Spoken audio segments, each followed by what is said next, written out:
Aujourd'hui, nous allons aborder un sujet qui résonne profondément avec chacun de nous, le stress. Mais pas n'importe quel aspect du stress. Nous allons plonger au cœur d'une perspective radicale et pourtant incroyablement libératrice qui a le pouvoir de transformer notre relation avec les difficultés de la vie. Préparez-vous à un voyage intérieur qui pourrait bien changer votre façon de percevoir le monde et votre place en son sein. Si vous vous êtes déjà senti accablé, impuissant face aux circonstances, ou si vous avez l'impression de subir plus que d'agir, alors restez avec nous. Ce que nous allons découvrir ensemble pourrait bien être la clé de votre sérénité. Ce n'est pas une solution miracle, mais un changement profond de point de vue, une véritable révolution mentale qui, une fois adoptée, peut vous rendre invincible face aux pressions.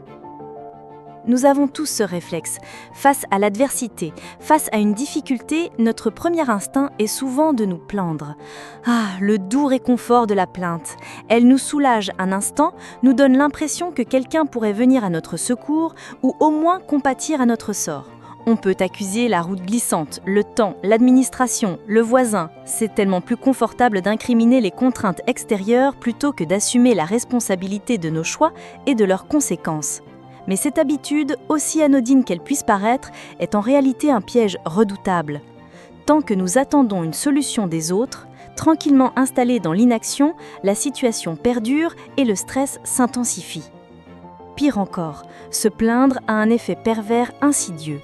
Une fois que nous avons réussi à faire porter le chapeau à quelqu'un d'autre, à quoi bon agir nous-mêmes ? Nous nous discréditerions en nous en tirant par nos propres moyens. C'est le triste syndrome de l'assisté, enfermé dans sa dépendance vis-à-vis de son environnement pour maintenir la cohérence de son système de pensée. Jean-Jacques Rousseau ne le dit sans détour. « Insensés qui vous plaignez sans cesse de la nature, apprenez que tous vos maux vous viennent de vous. » Le philosophe stoïcien Épictète enrichit en affirmant que c'est le fait d'un ignorant d'accuser les autres de ses propres échecs. Il nous invite à nous instruire et à nous accuser nous-mêmes, ou mieux encore, ni autrui, ni soi-même. Marc Aurèle, l'empereur philosophe, nous exhorte à ne pas en vouloir aux événements. Et Montaigne, avec sa lucidité habituelle, constate « Ne cherchons pas hors de nous notre mal, il est chez nous, il est planté en nos entrailles ».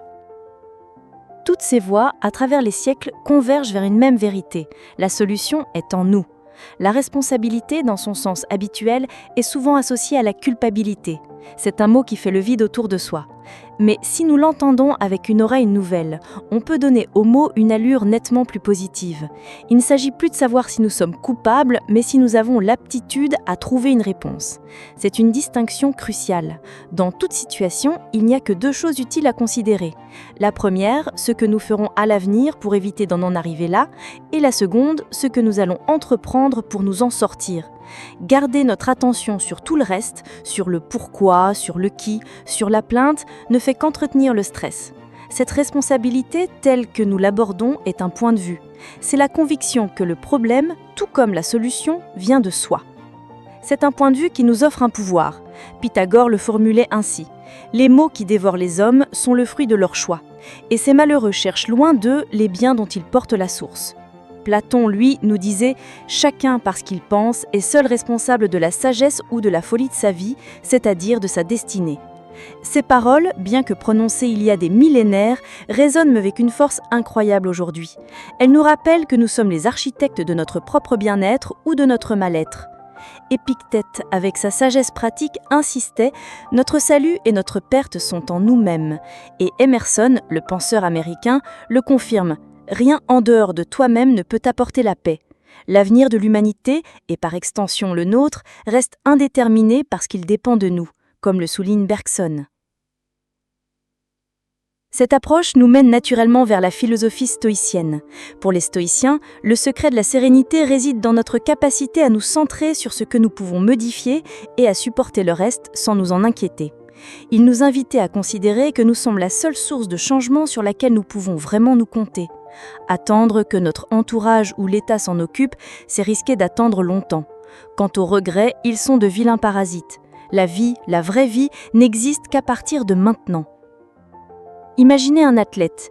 Il accepte les règles du jeu, il accepte les aléas du match, il ne se plaint pas de l'arbitre ou du terrain. Son objectif est de jouer le mieux possible dans les marges de manœuvre qu'il a. C'est le fondement de l'esprit sportif, et c'est exactement la même approche que nous pouvons adopter avec notre vie. Les stoïciens allaient même plus loin en considérant que rien n'empêchait de faire la même chose pour notre propre existence. Et croyez-le ou non, cela enlève une belle source de stress et permet de toujours regarder la vie du bon côté, celui où l'on cherche à bien vivre quoi qu'il arrive. Comme le disait Emerson, « Je ne désire pas expier mais vivre ». Alors, comment appliquer ce point de vue de totale responsabilité dans notre quotidien pour diminuer notre sensibilité au stress ? Premièrement, restez sensible aux voyants rouges qui s'allument en vous lorsque vous vous surprenez à vous plaindre. Dès qu'ils s'allument, ou simplement quand une situation ne correspond pas à vos souhaits, réservez l'intégralité de votre énergie à 3 actions essentielles. La première action est de rechercher ce que vous ferez pour éviter ou anticiper cette situation la prochaine fois. Au lieu de ruminer sur ce qui s'est passé, projetez-vous dans le futur et préparez-vous. Imaginez la situation et comment vous pourriez y réagir différemment.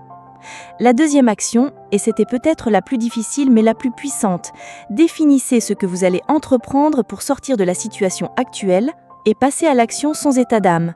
Ne procrastinez pas, ne cherchez pas d'excuses. L'action est le remède le plus direct et tout le reste, toute la plainte, toute la rumination, toute la dramatisation, n'a aucun intérêt sinon d'entretenir un stress inutilement épuisant. Ce point de vue de totale responsabilité n'est pas facile à acquérir car il va à l'encontre de nos réflexes les plus ancrés. Mais comme le soulignent les philosophes, c'est un travail de longue haleine pour que nos circuits neuronaux s'y ajustent. En revanche, chaque petite victoire, chaque fois que vous transformez une plainte en une action, chaque fois que vous choisissez la responsabilité plutôt que la victimisation, vous construisez votre propre liberté et votre sérénité. Ce chemin vers la paix intérieure est à notre portée, mais il exige courage, lucidité et une détermination à se concentrer sur ce qui dépend de nous. Alors, la prochaine fois que le stress vous étreint, rappelez-vous, vous êtes autant responsable de votre stress que ne l'est votre environnement. Et c'est la meilleure des nouvelles, car cela signifie que le pouvoir de changer est entre vos mains. Le choix est vôtre. Et si vous êtes prêt à le faire, une nouvelle ère de sérénité vous attend.